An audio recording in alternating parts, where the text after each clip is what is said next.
That was an obvious launch pad. He was a nailed-on cert to be a great success in professional, in the NBA, had 2 decades at the very top with the New York Knicks, Seattle, Orlando.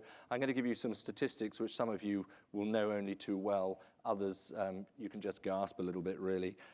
11 times All-Star, put on 7 All-NBA teams in his career, a member of the Dream Team, a double Olympic gold medalist from 1984 and 1992.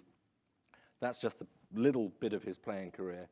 As a coach, his career took him to the Houston Rockets, Orlando Magic, Charlotte Bobcats, and of course to Georgetown University, where he is head coach of the men's basketball team. I'll say no more now because I want to introduce Patrick Ewing.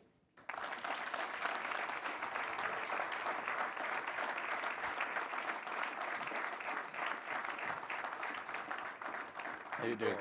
Very good. No wonder your players look up to you. Can I just say, Patrick, to start off with, because a lot of us were at the game last night. At 8:30 yesterday evening, I was not looking forward to this afternoon.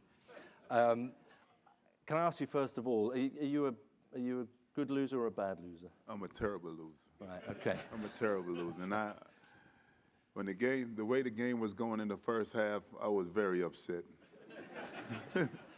Okay, it's all worked out pretty well then. Thank you for that. Seriously, on a serious note, just talk us a little bit through, for all the real fans here of basketball, how did you turn it around? Did you expect something to change? Because it was quite a dramatic shift in the end. Well, I was hoping that the cream would rise to the top. We were a much superior team to them, but the way that we started out the game, it didn't seem that way. Fortunately, with my urging and nudging at halftime, we were able to pick up our spirits. Also, we have been working on a press defense. That's a full court defense that we've been working on, and we want to be able to do a lot this year. And that was also able to get our spirits up and get us moving around, and also wear them down. Where they played about 7 guys and we played 10, so that also gave us an edge. You had the depth. Yes. You had the depth. Yes. Lee said earlier that perhaps the values you were thinking of were not the ones we've got on the board here. No, they weren't. No, they weren't. No, I just wanted to confirm that was the case. Well, you've got a big smile on your face now, which is good news, yes. And thank you for setting us on the right path. But how important actually is it that at the start of any season you have a winning start? I mean, how much does that set, if you like, the template for you going forward? Well, winning in any sport that you participate in, the goal is to win. You want to start off as fast as you can and try to build it up as you continue to work your way through the season. In college sports, you try to schedule games that as your team gets to play together and gel together, you not only win, but you also develop a cohesive unit. That's the reason why we played Mount St. Mary's for the first game. But it turned out like instead of leading them to the slaughter, they were leading us to the slaughter. Or, like I said, fortunately, we were able to pick it up and come back. But winning, to me, it doesn't matter how you start, it's how you finish. Even though you do want to definitely win your first game and try to continue the winning ways. But the way that we started yesterday just wasn't the way I would have liked for it to start. But the finish was. I'm sure your players know only too well they've got a chance to rectify matters in a couple of days' time. That's the next match. Yes, they do. We play on Saturday. Yes, Saturday. But because of this conference, I pushed practice back so I could make sure that I was here. So after I leave here, I'm going back to the Thompson Center. We're going to have a long film session about all the things that we did right and the few things that we did right and all the wrong things that we did. Try to improve on all the things that we need to do to get ready for Saturday. There is that expression, isn't there, that you win and you learn. Yes, You don't lose. yes. I suspect Yes. on some occasions you lose. I would rather coaching. learn from the winning than the losing. Very nicely put. Look, I want to take you back to your arrival on these shores, really, Right. initially, because we can look at you now and we can see what you've achieved in your extraordinary career. And wow, in some respects it looks like it came pretty easy. But just arriving here as a young boy into a whole new environment, what was that like for you? I mean, was it cool, straight into sport, or actually you've got some adjusting to make there? Well, first of all, being that I grew up in Jamaica, and just like any other immigrant, when my mother and father told me that we were moving to America, I'm young, I'm naive. I'm like, oh, America, the streets is paved with gold. I'm going to this great place. And then I arrived, and I'm like, oh my gosh, it's so cold. It's so cold, but when I go back to Boston, because that's where we moved to, every time I have a chance, and I go to my mother and father's grave, and I tell them thank you for bringing me to this magnificent country. I was young. Like I said, I came here at 12. I did play sports when I was in Jamaica. I played soccer. I played cricket. Played marbles. I was, just like any other young man. And when I moved to America, I did not know anything about basketball. I was at the park, and I saw these guys playing, these kids playing, and they asked me to join. I told them I did not know anything about the game. They said, "This is all right. We just need an extra body." It was 3-on-3 basketball. They just needed someone else to play. So I played. I was terrible. I remember, the fact that I loved it. That was my first time playing it, and I fell in love with it from at that day. And How tall were you then?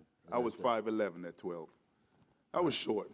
So, I wonder why. Compared to where I am now, I was very short. Right, fair enough.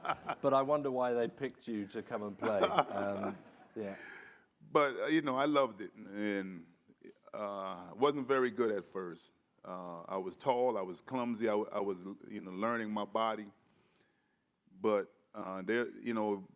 as kids do at times, I was teased. But I told myself, you know what? I don't care what anybody else thought of how I played. I love doing it, so I'm going to continue doing it. And here I am today. But that is the sign, actually, of a strong character as well. Even if you're being teased, I'm enjoying it, I'm going to stick with it. I mean, you had the advantage of ultimately being rather more than quite good at it. Well, you took it the whole way. But I just wonder, in terms of, before we move on to your college and pro career, how much was it about identifying with the other boys and the other, within the community? How much was it giving you something? I'm not sure if it was more identifying with them. I just enjoyed doing it. I was fortunate enough to move to Massachusetts. In Cambridge, Massachusetts, there was a large West Indian population there. So most of the kids that I was growing up or with were from either Jamaica, Trinidad, Barbados, and other countries. So it was a melting pot. But it wasn't really to fit in or identify with them. I just found something that I loved, and I kept on doing it. And it so happened that the guys that I started playing with were guys who became my friends. So I get a sense already of a very single-minded young man. Yes. You knew what you wanted, you were going to stick with that. Right. And there is a thread of that in your career, I think. If we come to the point at which you arrived here in Georgetown, much to the surprise of Bostonians, I think it's fair to say. Right. Surprise being the gentlest word maybe that some Shock. would use. Shock, yeah. So why? Why Georgetown? I told a story about when I first started playing that I was terrible. And I just kept on playing, kept on working, and got better and better and better and better every day, every year. So happens that by my senior year in high school, I was the number one recruited athlete in all of America. I chose to come to Georgetown because of Coach Thompson. Georgetown was a place where any other schools I thought I would have gotten a great education. But I chose Georgetown because Coach Thompson, he was a person, I loved what I saw. He was a person that I thought that I could emulate. My mother and my father were still alive, but he was someone who I could strive to be like. The way that he carried himself, the way that he spoke with class and elegant, and that was someone I could try to be. So he was your father figure in a sense. Right. I don't mean literally, but Right. very much in a sporting sense. Right. We had an interesting discussion earlier about where your values come from. You must have picked up a lot of your values from your home life. Right.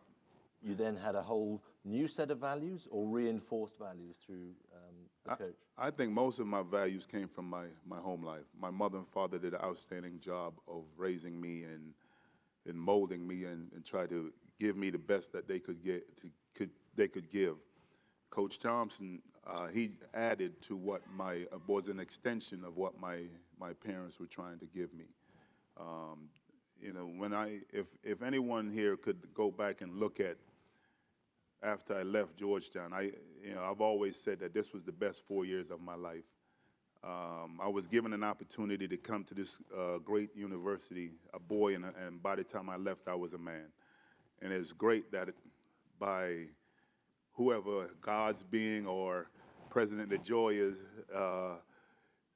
it's come full circle, and I'm back now trying to do the same thing or give back the same thing that was given to me.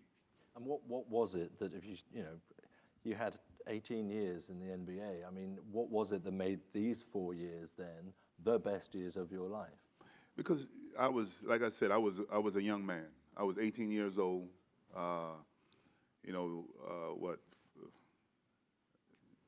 6 years away from coming to this country. Coming to a place where I'm still developing, still learning. The university, they blocked out all the noise, all the things that, a lot of people now with social media and all that love. But they gave me the opportunity to grow, opportunity to learn, opportunity to make friends, opportunity just to help shape the person that I am today.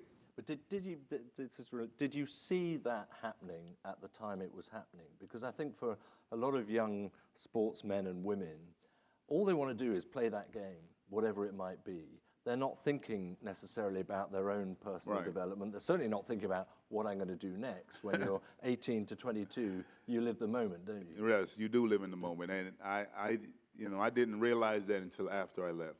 I knew that I loved it here because I had the opportunity to leave at any time to go to the NBA. But I remember my junior year, Coach, and I didn't even know that Coach Thompson went to Boston to speak to my mother and father, and he told them, I just want you to have the knowledge that he could make a lot of money if he was to leave school.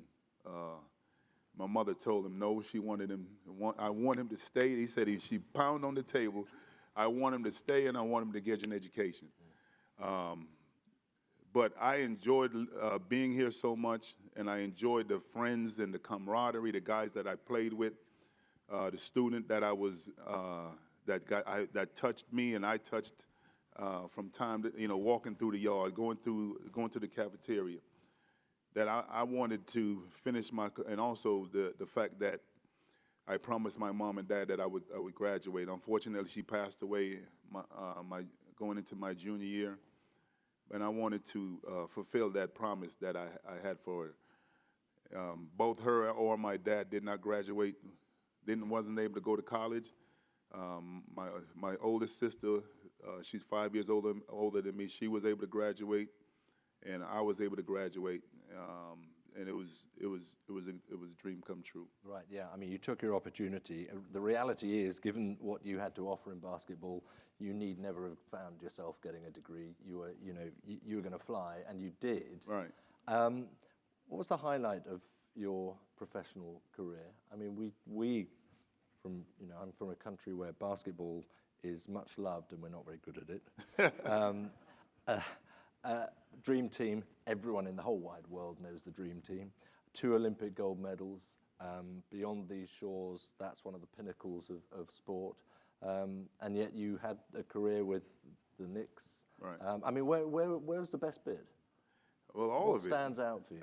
It's not just the NBA. I was fortunate enough to play in 3 title game here at Georgetown. Unfortunately, only was able to win 1 championship. Then I was the first player picked in the NBA draft by the New York Knicks. I played 15 years there. I've had countless of great memories playing with the Knicks. I played in 2 Olympics, one in '84 when I was here at Georgetown, the other with the world famous Dream Team, the best Dream Team. I do have to say, we are the first ones, so we are the best. The Dream Team. Not the Dream Team, and the best. But it was a great experience. I cherished every bit of it, and just like you said, when you're a young man going through it, you don't really think that at one point it's going to end.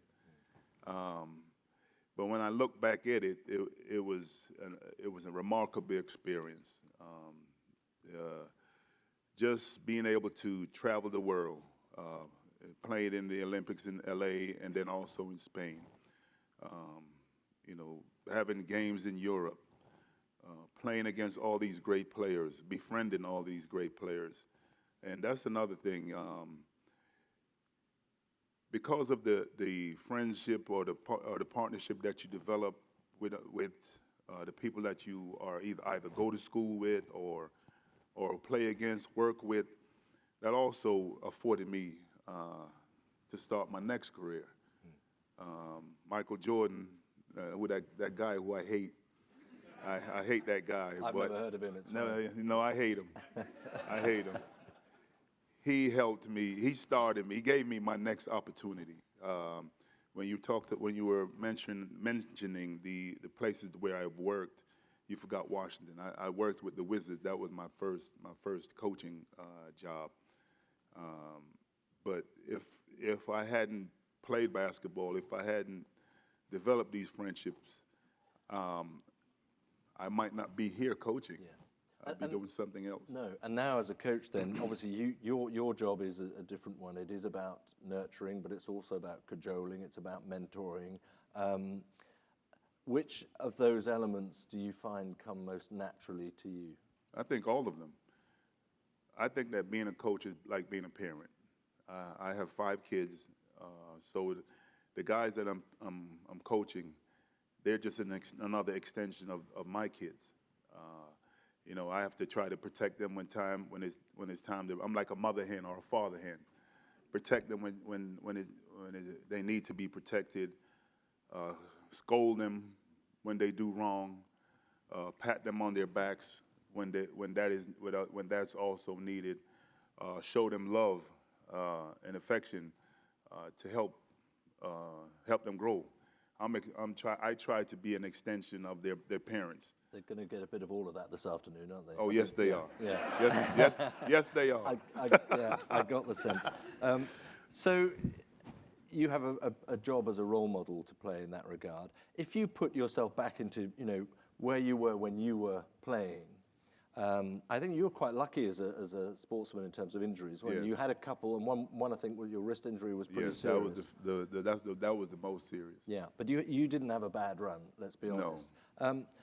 What do you say now to college players, so maybe some in your squad, who are struggling with injury, at a time when I think we've reflected on this a bit in the course of the day? The pressures on young athletes today seem so much more heightened. I mean, Would you see it that way? Yeah, it's different. I definitely would see it that way because when I was growing up, there was no social media. There was no, everything is at an instant. Everything is in your phone. When I was growing up, if someone gets hurt, it's not publicized as much as it is publicized now.